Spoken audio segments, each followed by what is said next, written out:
بسم الله الرحمن الرحيم. الحمد لله رب العالمين، والصلاة والسلام على سيدنا محمد سيد الأولين والآخرين، وعلى آله وأصحابه وأتباعه وأولياء أمته أجمعين إلى يوم الدين. روجواناني آزيز خوشويست، السلام عليكم ورحمة الله وبركاته. لبرنامج تري نسيم رمضان يواراني مانجر رمضان لخدمة يوي بريزا دەڕۆینە سەر بابەتێکی تر لەو بابەتانێکەوە پەیوەندیان بە ڕۆژووی مانگی ڕەمەزان و باقی ڕۆژەکانی ساڵۆ هەیە. ئەویش بابەتی ئەمڕۆمان زیاتر لەسەر ئەو شتانەی ئەڕۆین کە مبطیلات ڕۆژون، ئەوانەی کەوا ڕۆژوو بەتاڵەکەنەوە. مبطیلات و سەوم یانی ئەو شتانەی کە ڕۆژوو بەتاڵەکەنەوە چەند شتێکن کە گرنگەکانن باسەکەین و دواتریش ئەوەی کەشتی لاوەکی بێ کە زۆر جار خەڵکی خاتە وەسوەسەوە ئاماژەی پێکەین بە ئیزنی خوای تەبارەک وتەعالا. یەکەم لەو شتانە تەبعەن یان لە باسی ڕوکنی نوێژە باسمان کرد، ڕوکنی ڕۆژوە باسمان کردمان نێتە. هەر کەسێک نێت نەهێنێت بەڕاستی ڕۆژەکەی بەتاڵە، کەواتە نێت ڕوکنی ڕۆژوە. ئەوەی لە بیری بچێت ئەوە ئەرزمان کردن کە بەڕاستی تا دەوری نیمەڕۆ ئیتر ئەتوانێت لەسەر مەزەبی ئیمام ئەبوو حەنیفە نێت بێنێ، بەڵام ئەگەر مەسەلە لە دوای ئەوە شەر بیری نەکەوتەوە دواتر لە دەوری ئێوارە بیری کەوتەوە مادەم نێتی نەهێناوە بە ئیتیفاق ڕۆژەکەی بەتاڵە. و یەکێتر لەو شتانەی کەوا ڕۆژوو بەتاڵە کاتەوە ئەوەیە ئەلئەکل وەشورب، خواردن و خواردنەوە. ئەم خواردن و خواردنەوە خوای تەبارەک وتەعالا منعی کردووە لەسەر ڕۆژوانان. خوای تەبارەک وتەعالا ئەفەرمێت وكلوا واشربوا حتى يتبين لكم الخيط الأبيض من الخيط الأسود من الفجر ثم أتموا الصيام إلى الليل ولا تباشروهن وأنتم عاكفون في المساجد. أما آياتي سورة بقرة 187 خوای تەبارەک وتەعالا منعی خواردن و خواردنەوە ئەکا لە ڕۆژوان، یعنی ئەلئیمساک عن المفطراتی،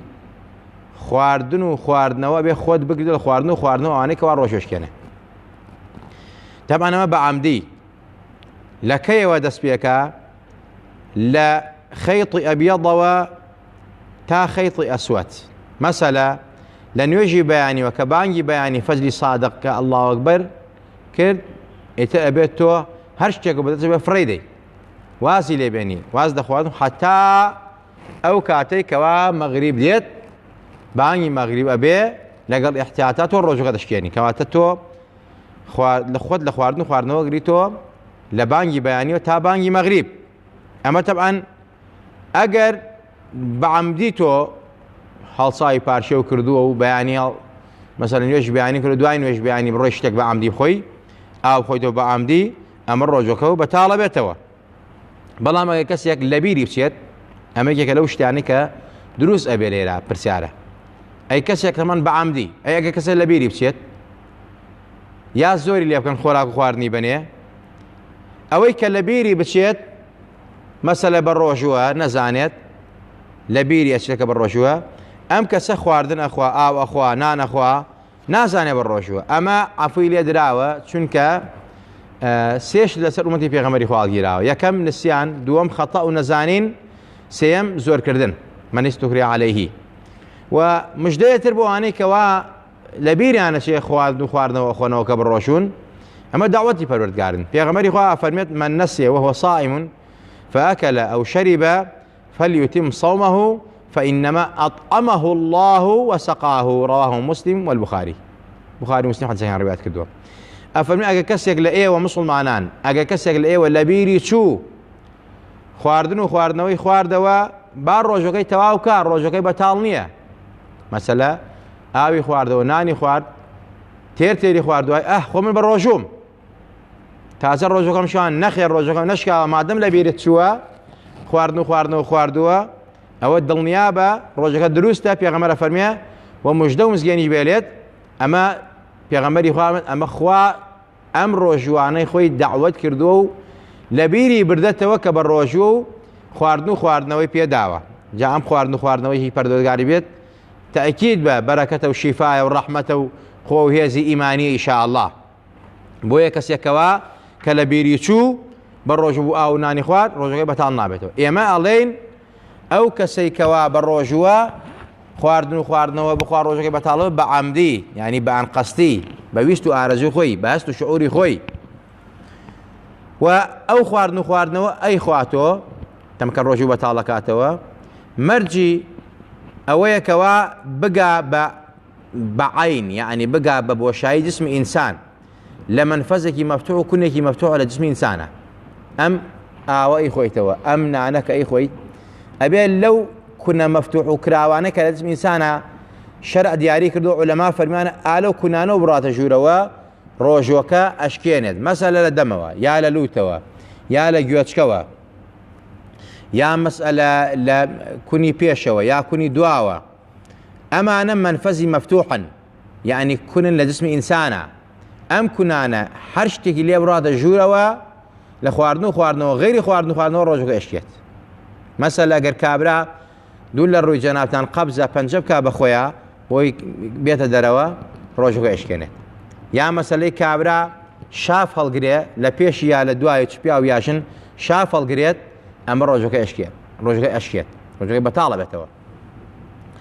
یا مەسەلەی ئەوانەی کە نەخۆشینی پرۆستاتیان هەیە بە ڕۆژوون سۆندە ئەکەن بە زەکەریانە ڕۆژەکەی بەتاڵە بێتەوە هەرچەند نەخۆش خۆی ڕۆژووی لەسەر نییە بەڵام ئەگەر بە ڕۆژوو بێ بڵێ من تازە ڕۆژەکەم ناشێن هەرو سۆندەکەیکەن بە زەکەریا یا مەسەلەی بە پێش یا بە دوایە ڕۆژەکەی بەتاڵە بێتەوە. ئەو کەسانی کە نازۆریان بۆ ئەکەن چ لە ڕووی دەمەوە یا لە کۆمەوە ڕۆژەکەیان ئەشکێت ئەوانەی قەتەری گوێ بەکارێنن دڵنیابن ئەو قەترەکە ئیکەنە گوێتان ڕۆژەکەتان بەتاڵە بێت دەکاتە قەترەی گوێ ڕۆژوو بەتاڵەکاتەوە قەترەی چاو بەتاڵی ناکاتەوە لە مەذهەبی ئیمامی شافعیە بەڵام بەلای مالیکیەکان و هەندێک لە عولەمای ترەوە فەرموون بەو مەرجەی تامەکەی گەشت بە قورگی ئینسان تامی دەرمانەکە لە چاوە مەسەلەیەکی کابرا کلی دا لە چاوی پیاوی یاشنی چاوی ڕەشت ئەو تامی کە لە دای لە قورگی بەلای ئیمالیکان و ڕۆژوو بەتاڵەکاتەوە بەڵام بەلای شافعیەکان و کە ئێمە شافعی مەذهبین بەتاڵی ناکاتەوە کەواتە قەترەی چاو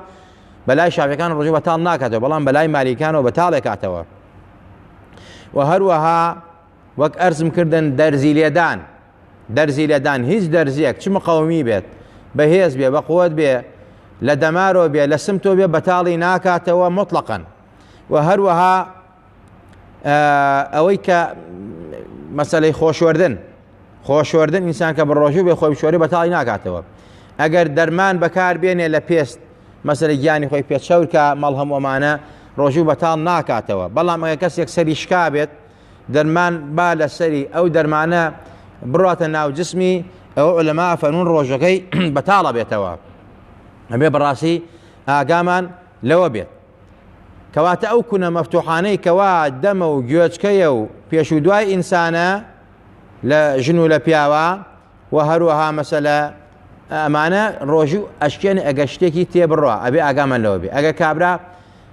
دەرزیە بکاتە مەسانەی خۆیان مەسانە چونکە شوێنێکی بۆشە ئەگاتە شوێنی بۆش ئەگاتە شوێنی عین ئەو عینە ئەگاتە شوێنێکی بۆش ئەوە بەڕاستی ڕۆژەکەی بەتاڵ ئەبێتەوە هەرچەند لە کونێکی مەفتوحیشەوە نەچۆتە ژوورەوە. ئەگەر کەسێک مەسەلە تفی خۆی قووت داتەوە ڕۆژوو ناشکێنێت ئەگەر تفی خۆی خڕکا لە دەمیا زۆری کا و دوای قۆدیدا ڕۆژەکەی ناشکێنێ بەڵام ئەگەر سیوا بکە بە دەمیا ئەم سیواکە بکە بە دەمیا و تەڕ بێ تفی پێوە بێ دوای بیکاتەوە دەمیا ئەو تفەی کە بە سیواکەوە هاتووە دەرەوە دووبارە قویاتەوە ئەمە ڕۆژەکەی ئەشکێنێت بۆ معلوماتتان کەسێک دەزوویە کاتە دەمی یا دەسەکاتە دەمیا ئەم دەسەی تەڕ ئەبێ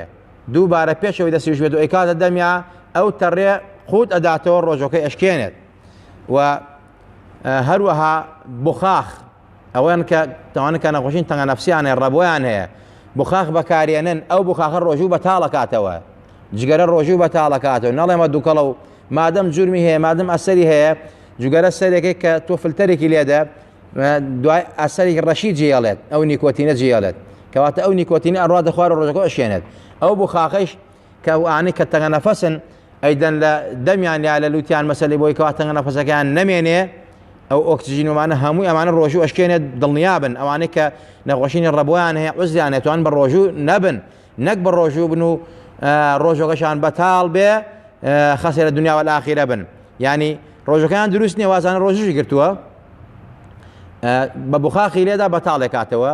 دواتر ئەگەر بلسەر عوزدەکەی خۆی کە بە ڕۆژوو نەبێ فیدەکەی ئەدا و نەجاتی ئەدێ و تاوانباریش نابێ بەڵام لێرە تاوانبارە بێ ڕۆژوو ئەگرێ و ڕۆژەکەشی بەتاڵە بێتەوە و وای زاندێ بە ڕۆژوو بە شخصێ وەشی حسێب ناکرێت. و هەروەها ئەگەر ناودەمی ئینسان کە خواردنی خوارد بە شەوا شتی تیا مابوو لە بندانەکانیە بۆی دەرنەهاو ئەگەر مەسەلە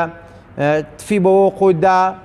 ڕۆژەکەی ناشکێنێت بەڵام ئەگەر بۆی دەرها ئەبێ دەریکا و فڕی داقوتی نەداتەوە بۆی کەوا ڕۆژەکەی نەشکێنێت. و بە هەمان شێوە سیواکردن خۆی سونەتە لە مەزەبی ئیمامی شافعی فەرمێت تا نوێژی نیمەڕۆ سونەت دوای نوێژی نیمەڕۆ سیواکردن بۆ ڕۆژوانان سونەت نییە بەڵام قەولێکی ئیمامی نەوەوی ئەفەرمێت سونەتە هەتا ئێوارەی هەربیکا چونکە پێغەمبەری خوا حەدیث صحیح لەسەر وارد بووە. ئیتر ئەمە خلافەکە بەڵام ئەم قەولەی ئیمامی نەوەوی موجهە لە مەجموعە فەرمێت سیواک هەمیشە سونەتە. ئاو ڕادان لە دەمولوت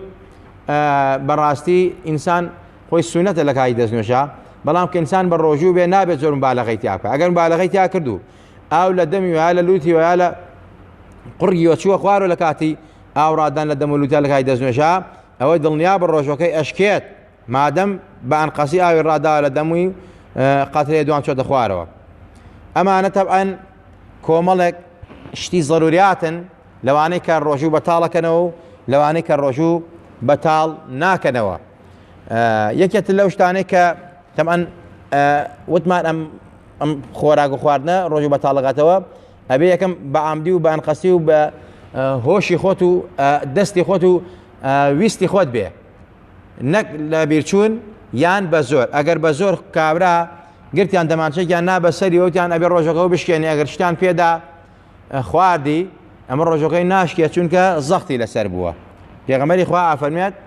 سێش لەسەر ئومەت مەڵگیراوەکو و ئاماژەم پێکرد یەکەم لە بیرچوون دووەم خەتە و نەزانین سێهەم زۆرکردن. هەتا کابرا گەر بە زۆر تەلاقی پێوەن تەلاقی ناکەوێت بە زۆر نوێژی پێ ببڕ نوێژەکەی بەتاڵ نابێتەوە ڕۆژی پێ بەتاڵکەنەوە پێ بەتاڵ نابێتەوە. یەکێتە لەو شتانەی کەوا ڕۆژوو ئەشکێنێت ئەوەیە القەیء المتعەمەد فیه خۆڕشانەوە کابرا بە زۆر دەستکا بە قوڕگی خۆی بڕیشێنێتەوە ئەینا ئەگەر ڕشانەوە زۆری بۆ بێ بڕیشێتەوە ویستی خۆی لەسەر نەبێ ئەمە ئەتوانێت بڕیشێتەوە بەڵام بەو مەرجە نەیەڵێشت بڕاتە خوارەوە. بە ئەنقەستی ڕۆژوو ڕشانەوە ڕۆژوو بەتاڵەکاتەوە. بەڵام ئەمانەی کە پێغەمبەری خوا ئافەرمێت من ذرأه قيء وهو صائم فليس عليه قضاء وإن ئەفەرمێت ئەگەر کەسێک ڕشانەوە زۆری بۆ هێنا ئەم ڕشانەوە مادەم زۆری بۆ هاتوو ویستی خۆی نییە و لا يكلف الله نفسا إلا وسعها ئەمە ڕۆژەکەی بەتاڵ نابێتەوە. بەڵام ئەوەی کەوا دەست ئەکا بە قوڕگی خۆیان و بە ئەنقەسی خۆی ڕشێنێتەوە بەڕاستی ئەمە ڕۆژەکەی بەتاڵە بێتەوە. یەکێتە لەو شتانەی کەوا ڕۆژوو بەتاڵ ئەکاتەوە الوەطء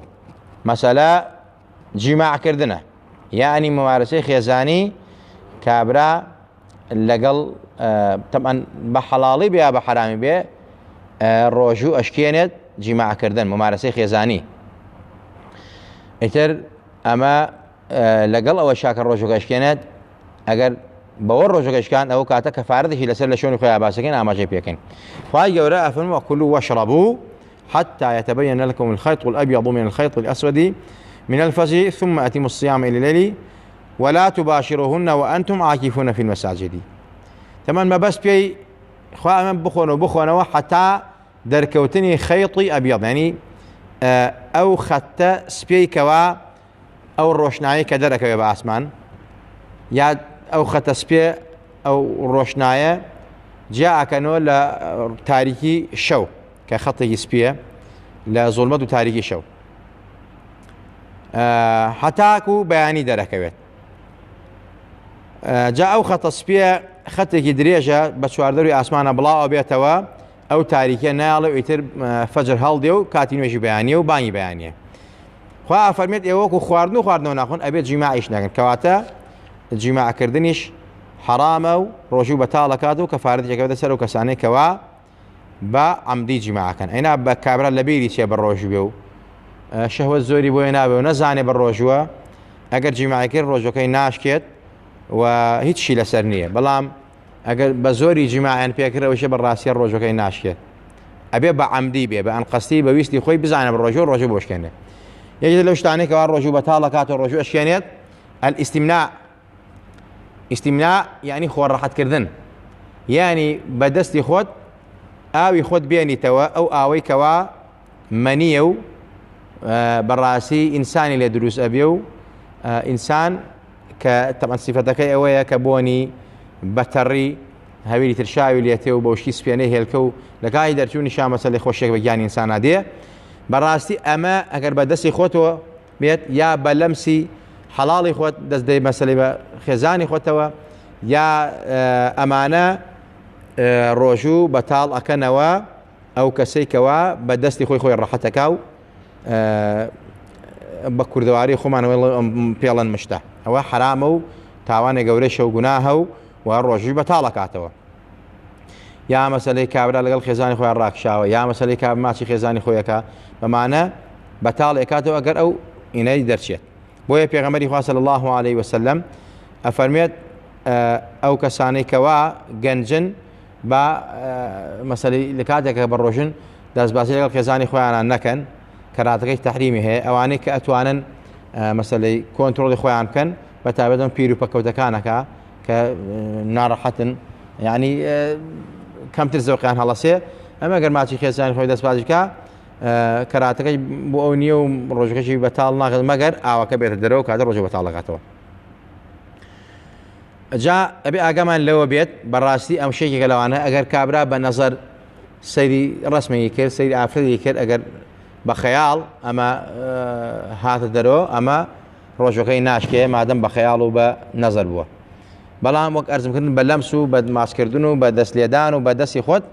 خۆت ڕەحەتکەی ئەوە بەڕاستی ڕۆژەکەت بەتاڵە بێتەوە بەڵام ئەگەر بە سەیرکردن و نەزەر بێت بەتاڵی ناکاتەوە بەڵام واجبە خۆت شۆری و گونابارە بێ و تۆبەکە چون نەزەڕی کردو و ڕۆژەکە بەڕاستی ڕۆژووی ساڵحان و پیاوچاکانی ڕۆژوێکی عامەیە